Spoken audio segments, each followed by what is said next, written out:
the shadows where I wander, fighting for a name, a place to call my own.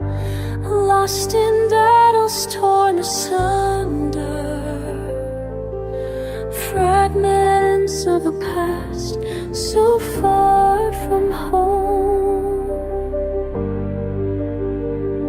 Who am I in this world so cold?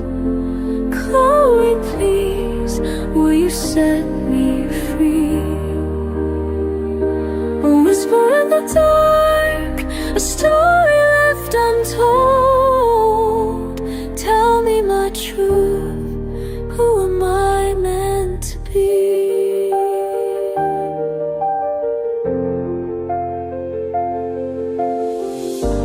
Through the haze of doubt and fear, searching for a light, spark to guide my way. A journey marked by pain, by tears. In the depths of night, I long for day. Who am I in this world so cold?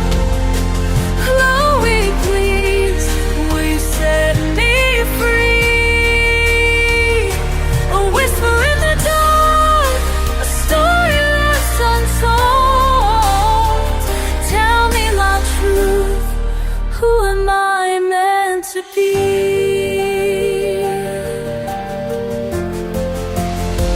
The ground return, the echoes ring. In the silence I'll find my voice. Trials ahead, the strength I bring. In the chaos I will make my choice. Who am I in this world so cold? Chloe, please, will you set me free? A whisper in the dark, a story left untold. Tell me my truth, who am I meant to be? In the shadows I will stand. Through the pain I will rise and laugh. Finding my way with a steady hand. In this journey it's my heart that burns. Today, I want to review part 2 of The Cold-Blooded Killer. This episode includes the most controversial fight scene in the Noir anime series. From the beginning, Episode 1 establishes that when Mariel is pinned down at gunpoint, the hitmen are too distracted to notice Karika, who can eliminate them without detection. In Episode 3, featuring the best shootout of the series in an abandoned casino, Dux cuts the power so his hitmen can ambush using night vision goggles. Karika's booby traps effectively locate the adversaries, enhancing realism and establishing trust with the audience. This early part of the series highlights Karika and Mariel's skills, intelligence, and combat abilities. However, in the stairway shootout of Episode 16, Part 2 of The Cold-Blooded Killer, the show deviates from realism. It almost portrays its villains in a comedic light, reminiscent of Looney Tunes, with assassins behaving foolishly, which impacts the believability of the series. The episode's strength lies in Xiaoli, who is arguably the most developed villain in the series. Altina, the main villain, is fixated on using religion to cope with trauma, while Sylvana is obsessed with mafia codes and family honor, demonstrating sociopathic traits. Xiaoli is overconfident, sides with power, and believes the Triad faction won't last against the Soldats, eventually leading to her downfall due to overconfidence. I believe that if Xiaoli had been given more episodes, she could have been one of the best anime villains. It bothers me that she could have easily killed Noir using weapons like a poison incense burner, to which she's immune. However, her initial reluctance to kill Noir stems from her desire to join them for power, explaining her dubious decisions. When hired by the Triads, her failure to kill Mariel, despite having the upper hand, and advising her captivity showcases Xiaoli's deceit and ambition, adding layers to her character. Xiaoli is well crafted as a metaphorical poisonous insect or snake, betraying everyone based on her self-interest and rapidly switching sides. Although part 1 is stronger, the second part has its strengths and weaknesses. It's admittedly weaker due to the cartoonish stairwell shootout that starts with action, but becomes a dull drama for the rest of the episode. At the episode's end, Chloe calls Karika the Great Return, setting up concluding arc. I appreciate the storytelling's effort to end the series strongly, experimenting with Xiaoli's multidimensional character and integrating elements of betrayal, which are essential in criminal organizations. Overall, it's a great episode with much to offer. The cold-blooded killer, Xiaoli, embodies a common weakness seen in many assassin characters across various mediums, including anime, overestimating themselves. While it's true that being an assassin requires outsmarting opponents, the profession often attracts individuals with sociopathic or narcissistic tendencies, or those who are emotionally unstable. A notable strength of this anime is how many assassins believe they can outmaneuver Noir, only to ultimately fail due to their overconfidence. Although some enemies genuinely fear Noir's formidable reputation, likened to that of the Grim Reaper or the Shadows of Night, there remains a recurring theme of overestimation. Had artificial intelligence programs like ChatGPT existed in the early 2000s, writers might have crafted villains with a greater variety of weaknesses beyond mere overconfidence. Nonetheless, a central theme in both Noir and the broader assassin genre is the peril of underestimating opponents, especially after repeated successes create a false sense of security. The anime explores more profound themes, such as the dangerous consequences of letting religion, personal beliefs, or worldviews reach delusional extremes, an aspect epitomized by Altina's character, which is a topic for future discussion. The episode begins with Mary recovering from her fall onto a building adorned with Taiwanese roof tiles. As she reaches for her gun, Xiaoli steps on her hand, crushing it like a cigarette to extinguish the flame. Xiaoli then flashes her glistening fingernails, coated in poison. This is a compelling introduction. Unlike previous episodes featuring Sylvana that relied on flashbacks, this scene picks up directly from where the last episode left off, allowing the audience to understand the unfolding events without recourse to unnecessary exposition. Flashbacks can feel lazy if overused, and the vivid imagery here makes the stakes clear. We see who the villain is, the struggles of our protagonist, and a palpable sense of suspense, making it an effective opening. Two members of the triad lift Mariel from the ground, holding her by the elbows as if she were tied to a crucifix. Xiaoli raises her fingers toward Mariel's cheek and chest, reminiscent of the exploding heart technique from Kill Bill. Her smile reveals a remorseless, overconfident sociopath. She is indifferent to the tension Mariel faces.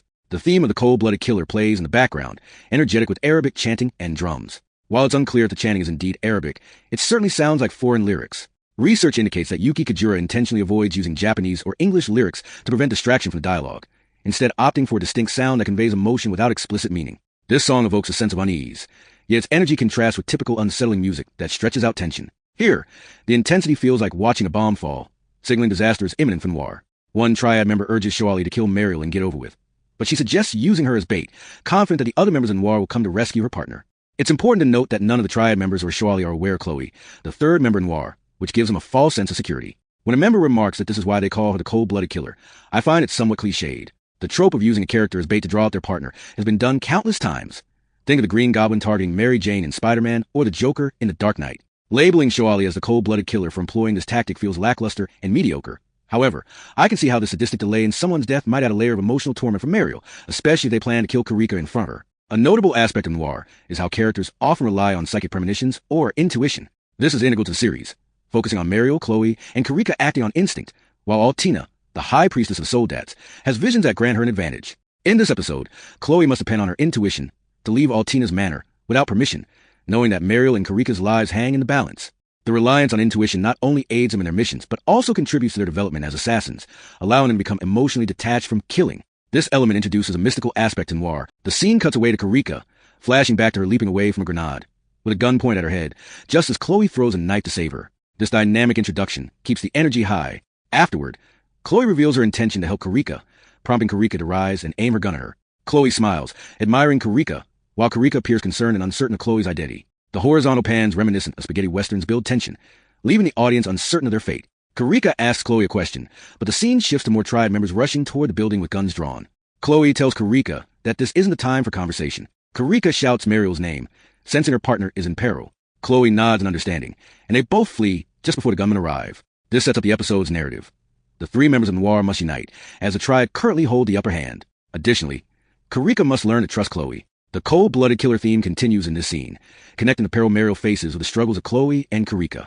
This could suggest that the music is a psychological element, emphasizing Xiaoli's advantage over them, showcasing the effective use of music to set the tone. It also serves as a seamless transition into the second part of the episode, establishing the stakes without resorting to excessive flashbacks, a pitfall seen in episodes 8 and 9 with Sylvana. The next scene features a controversial Stairway to Heaven shootout, and it lasts about 4 minutes.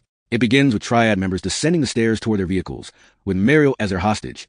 The camera zooms in on a gun pointed at her back. When the music fades, we see Karika at the bottom of the stairway, having taken out a couple of hitmen by the vehicles. This surprises Mariel, Xiaoli, and the squad leaders, showcasing Karika's skill in killing multiple people with ease, gaining the upper hand. Then the theme Salva Nos plays, which is an interesting choice since it first appeared in the beginning episode, when Karika eliminated 5 people, turning the odds in her favor. To reiterate, Salva Nos is one of the saddest songs ever written.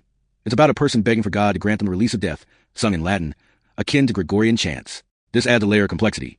While Karika is killing to survive, she's also yearning for death, feeling remorse for her instinctual violence. It echoes T.S. Eliot's The Wasteland, where the struggle of being alive is intertwined with the desire for death. This reflects Karika's psychological turmoil.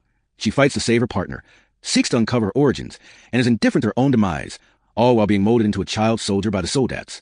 The scene is marked by horizontal camera pans reminiscent of spaghetti westerns. While it may feel repetitive, it still flows. A shot of Karika's red shoes evokes the cowboy boots of Clint Eastwood in the good, the bad, and the ugly. Karika's climb up the staircase brings to mind the iconic shootout in The Untouchables, but also harkens back to Battleship Potemkin, which inspired that very scene. As Karika ascends, more Triad members aim their guns at her. At one point, Mariel screams no and reaches forward, only for the Triad members to shout at her to don't move. This scene is controversial because the first episode establishes that Karika and Mariel escape situations through realistic violence, logical and believable tactics. For instance, in the first episode, Mariel avoids gunfire because the assailants are distracted. In the second episode, Karika saves herself from strangulation by using her gun to fend off piano wire. By the third episode, she sets booby traps to outsmart hitmen in a blackout casino. But in episode 16, it becomes unrealistic. You'd expect 20 armed men to recognize the threat Karika and Mariel pose and to eliminate them on the spot, rather than hesitating. The Triad leader could have easily ordered them to capture the duo alive, but the sheer logic of the situation is ignored. If they know their target's reputations, it would make sense for them to shoot first and ask questions later, just as the police did to Bonnie and Clyde. This disregard for realism feels lazy, undermining the established physics of this noir anime, suggesting poor writing or a lack of planning. What unfolds is that Karika gets closer to Mariel, and they share a knowing smile, indicating that something is about to happen. Then Chloe throws a knife at one of the Triad members from a forest on the right side of the stairwell. This diversion allows Karika to start shooting at the Triad members behind Mariel and at the top of the staircase. They hesitate in shock, providing Mariel a chance to escape to the left side of the stairwell into the forest. Again, I have to ask, why don't the Triad members open fire during the ambush? As experienced criminals, wouldn't they realize that taking out their targets immediately is the best option? Mariel is unarmed and running into a forest. Wouldn't it make sense to shoot her in the back? Then there's Chloe, who charges at 3 men, and they fall as if struck by an invisible dagger. This implies she's moving faster than the eye can see, but it comes off as unrealistic, even if the music and chaos momentarily distract from this. If I'm right, this might be the longest shootout in the entire series, yet it highlights the problem. They chose to sacrifice realism for spectacle. I remember hearing years ago that the production struggled and rushed to wrap up storylines, which may explain the lack of believable escapes of characters. They didn't have the benefit of artificial intelligence to help devise plausible scenarios for how Noir could realistically navigate these predicaments. Honestly, given Sholey's betrayal of the Triad, she should have started taking out members to aid Noir. It would have been a far more realistic route. Another point I want to make is about Shawley herself. The Triad hires her as a killer, yet she uses poisonous fingernails against a group of assassins wielding guns, much like Sylvana's unrealistic dagger mastery. I've heard many friends in high school dismiss Noir as a bad anime due to its lack of realism. Yet, many fans overlook these issues because they're deeply engaged with the story and characters. Sometimes, a compelling narrative allows us to overlook the nonsense. Personally, I care about Karika as a character, and the emotional weight of the music pulls me into the narrative, making it hard for me to turn away, even when it strays from realism. As a reviewer, it's important for me to express criticism, but I also want to explain why I continue watching. Despite the series breaking its promise of grounded characters who survive against impossible odds through realistic violence rather than plot armor, there's an unrealistic shot of bullets grazing Karika's hair while she stands still, firing her weapon. Again, wouldn't these experienced criminals be able to hit her head instead of just grazing her hair? In another scene, Mariel is in the woods and kills someone by cracking a log over their head. This again defies realism, as these individuals are armed. It feels cartoonish, reminiscent of movies where a woman whacks her husband with a frying pan. I do appreciate the shot of Shawley nonchalantly ascending the stairs, where she locks eyes with Chloe, a great foreshadowing moment. Later in the episode, it's revealed that Shawley wants to join the Soldats, adding subtext to her betrayal of the Triad. It would have been more impactful if she killed Triad members to demonstrate her loyalty to Noir, leaving Chloe and Karika shocked, heightening anticipation for the episode's climax. This is a missed opportunity for the writers to craft a more interesting and realistic outcome for the Stairway to Heaven shootout. There are 2 other key moments I want to mention. One involves a gun aimed at the back of Mariel's head, where she's saved because a guy hesitates, saying time to die, right before Chloe throws a knife into his neck. This establishes Chloe's allegiance to Mariel, even while she favors Karika.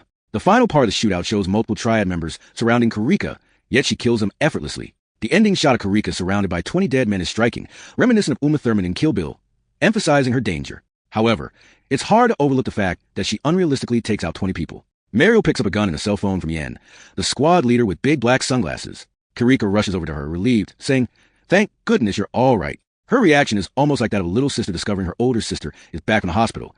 It's clear there's a deep bond and care that Karika has for Mariel. Mariel looks at her with a big smile and says, "That was the stupidest stunt." This line adds some levity and comedy to the series, which is unfortunate since such moments aren't developed further. It underscores a Freudian bond between them, with Karika as the little sister and Mariel as a protective older sister. Karika then realizes that Mariel was saved by Chloe when she sees a dead body, with a throwing knife lodged in it. The phone starts ringing, revealing that Chu, one of the Triad squad leaders, has survived. Ignorantly, he calls a number, assuming Yen is still alive. Mariel is on the other end, and Chu mentions that they're going to regroup, having learned there are 3 members of Noir. This creates a plot hole. Chu doesn't hear any reaction from Yen on the line, which would raise his suspicions. However, it's also understandable. He's upset about failing his mission and frustrated that things didn't go as planned. He was told there were only 2 members of Noir, not 3. I appreciate this moment for its subtext. Chu thinks he's talking to a squad member when, in fact, he's speaking to Mariel. This sets the stage for what they need to do next. Eliminate the Triad leaders to prevent an ambush with even stronger members, having learned from their mistake about the actual number of opponents. The Noir logo appears, indicating that the first part of the episode is over. After the commercial break, we dive into the second part of The Cold-Blooded Killer. I have to say, the first 10 minutes of this episode are, in my opinion, the best opening of the entire series. There's a shootout, solid continuity from the previous episode, and I genuinely feel excited to see how everything will wrap up. The stakes are high. They need to take out the Triads, deal with Shoali, and confront Chloe. For a first-time viewer, there's also the uncertainty about Shoali's intentions, whether she'll fight alongside the Triads or betray them, making her eventual actions a surprising twist. Chu returns to the Triad hideout and vows to make up for his failure. Even if it costs him his life, he's determined to figure out why there are 3 members of Noir. The Triad leader notes that this revelation complicates things, as everyone believed there were only 2. This elevates the mystery surrounding the Soldats and Noir. As the Cold-Blooded Killer theme plays, it's clear that it's now associated with the Triads. In the next scene, Shoali appears outside the mansion hideout. Ho, another Triad member wearing a big tie, encounters Shoali and calls her a disgrace to the name of the Cold-Blooded Killer. He mentions that the Triads thought she had died during the shootout with Noir, questioning what they hired her for. Shoali responds with a sinister grin and a chuckle, and a close-up of her fingernails signals her lethal intentions. Meanwhile, Mariel and Karika infiltrate the hideout with silenced guns. There's a great shot of Karika, examining the surveillance cameras, surrounded by the security guards she's killed. The glowing green screens remind me of Episode 3, when other characters were monitoring Noir, serving as a nice homage and a reminder of the journey we've witnessed over the 16 episodes. Mariel kills Chu and the Triad leader, maintaining an it-is-what-it-is expression as they plead for their lives, showcasing her coldness and sociopathy as an assassin. Karika and Mariel then discover Chu's body, noting that his skin has turned a bloated, dark gray, evidence that Shoali killed him with toxins. The scene shifts to the streets of Taiwan, where I appreciate the instrumental music featuring traditional Asian instruments like guitars, flutes, and chimes, effectively setting the scene. The artwork of the streets is stunning, bathed in golden light, with colors that feel washed out and murky, enhancing the dark atmosphere of the series. This unsettling color scheme adds depth to the overall mood. Mariel tells Karika their top priority is to eliminate Shoali since she has seen their faces. This clearly indicates their next goal. They explore various shops, including a medicine shop filled with large glass bottles. Karika picks up something resembling a dead amphibian or insect, while in the background, a child screams, presumably getting a shot. This moment captures an unsettling vibe, and the sound design stands out. Hearing a child scream out of nowhere is jarring, especially since such moments are rare in the series. The store owner laughs at Mariel's question, likely about whether they sell poisons, indicating her attempt to track down Shoali. This question adds a touch of comedy, as it highlights Mariel's ignorance about local customs and the nature of the shop. I also like the scene where Mariel and Karika are talking to someone who might have information on Shoali. This establishes that there are other criminals or informants in this world, adding a layer of realism. It's revealed that Shoali is on a motorcycle, following the last member of the Triad, Yun, who is a traitor to the Soldats. What follows is one of the scariest and most disturbing deaths in the entire series. Shoali and Yun meet in a location reminiscent of a fancy Asian restaurant. It's revealed that Shoali killed Ho because he knew that Yun was a double agent, playing both the Triad and the Soldats for his own gain. Shoali, wearing a beautiful blue cocktail dress adorned with pink flowers, has an incense burner sculpted with dragons beside her. It's clear she's trying to use her sex appeal on Yun, who might be underestimating the danger posed by the incense burner. Yun is looking out for his own interests, noting that the Soldats currently hold power in China and suggesting that the criminal underworld is likely to overtake them. He tells Shoali that aligning with the strong is a wise choice, and he believes she's looking out for his best interests. Suddenly, he begins to choke, and there's a striking shot of camera jerking around, emulating his fall to the ground as he dies from the poison emitted by the incense burner. He realizes too late that she has immunity to this poison due to her family bloodline, while he does not. Shoali coldly states that because he is a traitor to the Soldats, offering his head on a silver platter would be a gift, and they would welcome her with open arms. She looks confidently at the incense burner, knowing she has won. This episode stands out as one of the stronger ones in the series, and if you were to create a top 10 list of The Cold-Blooded Killer, Part 1 and Part 2 would definitely make the cut. Shoali's use of betrayal and her duplicitous nature adds depth to her character. I believe Shoali could have easily killed the 3 members of Noir with the incense burner, as it takes time for the poison to take effect, making it a more dangerous weapon. If she had set up a scenario where Noir had to enter a building full of Triad members while the incense was in the air, they would eventually succumb to the poison, without realizing it. This highlights her powerful abilities, which could make her stronger than the Noir members. The series does a great job of portraying her overconfidence as she tries to ally with both Noir and the Soldats, breaking the monotony of every villain simply trying to kill Noir. This makes her the most developed and unique villain in the series, but also hints at the beneficial need for weaknesses in an overpowered character, which ultimately leads to their downfall. For example, in Naruto Shippuden, they handled this poorly with Madara Uchiha, who was so overpowered that many of his allies ended up betraying him, culminating in his defeat by Black Zetsu. The writers likely recognized that they'd made him too powerful, leading to backlash from fans invested in such a charismatic villain. In contrast, Noir gives Shoali reasonable yet believable weaknesses that lead to her demise. She's overpowered, but her overconfidence and attempt to manipulate others ultimately backfire, instead of creating unrealistic scenarios where the members of Noir have immunity to poison. I appreciate the realism in how they handle Shoali as a villain, even if most episodes oscillate between realistic violence and the main character surviving impossible situations. In the streets of Taiwan, Mariel tells Kurika they're heading to Yun's address, but before they can reach their destination, they encounter Chloe, who flees, leading them to Shoali's location. The climax unfolds in a dimly lit warehouse. Dusty windows cast a grayish hue over the scene, their large rectangular frames framing the shadows. Wooden X-shapes are scattered throughout, creating a cinematic backdrop for the confrontation between Chloe and Shoali. In a tense exchange, Shoali reveals that she killed Yun, who had been selling information to the Triads while working for the Soldats. Chloe coldly retorts that the Soldats have no need for someone like Shoali, asserting her own authority over the matter. Chloe's disdain for Shoali runs deep. Altina has labeled her a poisonous insect, forever casting Shoali as a villain in Chloe's eyes. Shoali's unreliability, switching sides for her own gain, poses a threat to Kurika, whom Chloe loves as a sister. The Soldats, it's understood, require loyalty born from blood.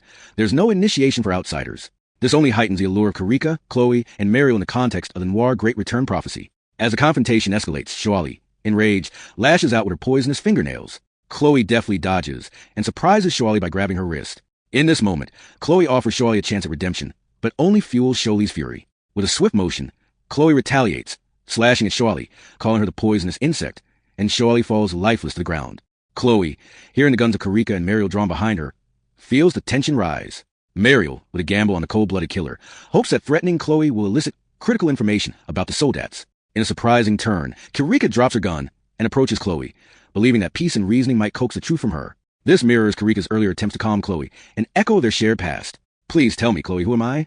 Kurika implores. "Le Grand Retour," Chloe replies. "It's the Great Return. Both you and I must endure the trials and preparations for it." This dialogue beautifully sets the stage for the final story arc, transitioning from part 2 to part 3. It reveals Chloe's desire for herself and Kurika to become the true Noir, suggesting that only 2 of the 3 must survive the impending trials. The scene unfolds under the light of a full moon, reminiscent of the Moonlit Tea Party episode, a poignant reminder of their bond. Yet, the friendship among the 3 will soon be tested and fractured, mirroring the earlier celebration of unity.